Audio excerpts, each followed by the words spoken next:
చుట్టూ ముళ్ల పొదలు, శిథిలావస్థకు చేరిన చిన్న ఇరుకు గది, మొత్తం కలిపిన 18 మంది విద్యార్థులు. ఇది 4 ఏళ్ల క్రితం ఓ ప్రభుత్వ ప్రాథమిక పాఠశాల దుస్థితే. అప్పటి వరకు గ్రామస్తులు ఇతర కార్యకలాపాలకు నిలయంగా మారిన ఈ బడి రూపురేఖలు మార్చేశారు ఓ ఉపాధ్యాయుడు. సొంత ఖర్చుతో పాఠశాలను బాగుచేసి ఆ ఊరి చిన్నారులకు మెరుగైన విద్యను అందిస్తున్నారు.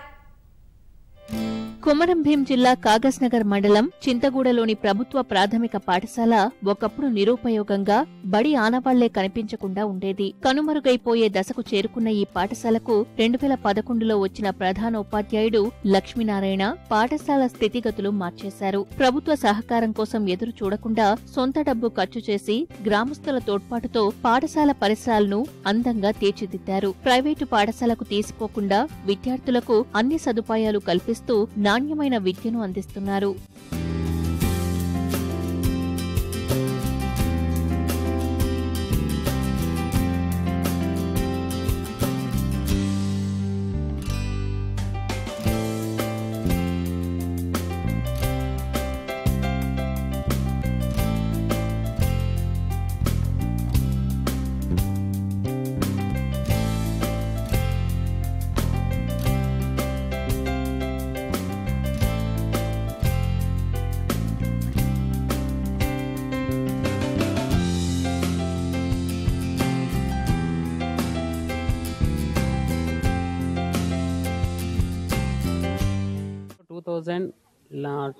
లో వచ్చాను. అప్పుడు ఈ స్కూల్ పరిస్థితులు కానీ ఈ స్కూల్ వాతావరణం కానీ చాలా దీనస్థితిలో ఉండే. వీళ్ళ పిల్లల యొక్క కుటుంబ పరిస్థితి కానీ వాళ్ళ యొక్క ఆర్థిక పరిస్థితి కానీ చాలా వెనుకబడి ఉండే. చాలామంది పిల్లలను పాఠశాలలో చేర్పించడానికి రకరకాల ప్రయత్నాలు చేయడం జరిగింది. గ్రామస్తుల సహకారము, ప్రజాప్రతినిధుల సహకారం కూడా మా పాఠశాలకు అందడం జరిగింది. మౌలిక సదుపాయాలంలో ప్రభుత్వం కూడా ఇంకా తోడ్పాటు అందిస్తే ఈ పాఠశాలను ఇంకా అభివృద్ధి పదంలో తీసుకెళ్తానని అనుకుంటున్నాను సార్. పిల్లలు 2 కిలోమీటర్ల నుండి 3 కిలోమీటర్ల నుండి దూరం మా పాఠశాలకు రావడం ఇబ్బందికరంగా ఉంటే ప్రతిరోజు బైక్ మీద తీసుకెళ్లి వాళ్ళ ఇంటికాడ దించడం ఇవన్నీ చేస్తున్నాం. మేము మా పాఠశాలలో 200 స్ట్రెంత్ చేయాలని మేము అనుకుంటున్నాం సార్. దానికి తగ్గట్టుగానే మా పిల్లలకు మంచి నాణ్యమైన విద్యను కూడా అందించడం జరుగుతుంది సార్. మా యొక్క ఈ పాఠశాల యొక్క అభివృద్ధిని చూసి మన పక్కన ఉన్నటువంటి గ్రామాల పిల్లలు రావడం జరుగుతుంది సార్. సో దానివల్ల మన గవర్నమెంట్ స్కూళ్ళలో ఉన్నటువంటి ఏదైతే చెడు ప్రభావం ఉందో అది మంచి జరుగుతుందని మేము అనుకుంటున్నాం సార్. ఇక్కడ మా లక్ష్యం ఏంటంటే పూర్ పీపుల్స్కు మంచి ఇంగ్లీష్ మీడియంలో నాణ్యమైన విద్య అందించాలని మా యొక్క టార్గెట్ సార్. లక్ష్మీనారాయణ కృషికి తోటి ఉపాధ్యాయులు తోడయ్యారు.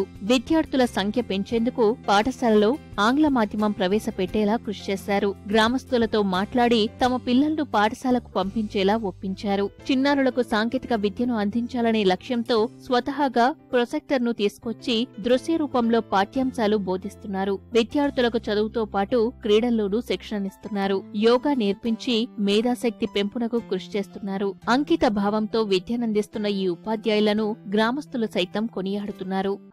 అక్కడ మాకు ఫీజులు కట్టుకోవడం వెళ్ళడం లేదు, ఇటు చదువు రావడం లేదు పిల్లలకి. ఇట్లా అన్ని కుదరదని ఇక్కడ సార్ వాళ్ళు ఇక్కడికి వచ్చి ఈ స్కూల్లో వేసిన మళ్ళీ మేము ఈ స్కూల్లో వేసినాక మేము వాళ్ళకి ఒక పెన్సిల్ కానీ పెన్ను కానీ ఏది మేము కొనియలేదు.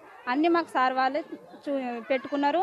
ఏదైనా నా బిడ్డ అయితే మంచిగా చదువుతుంది స్కూల్లో వచ్చిన కాడ నుంచి. ఈ పిల్లల్ని ఎదుగుదల చేయాలని చాలా సారు సహాయపడతారు. ఆ సార్కు మేము రుణపడి ఉంటాం. పాత బడి ఎట్లా ఉండంటే మొత్తం రేకులతో ఉండేది.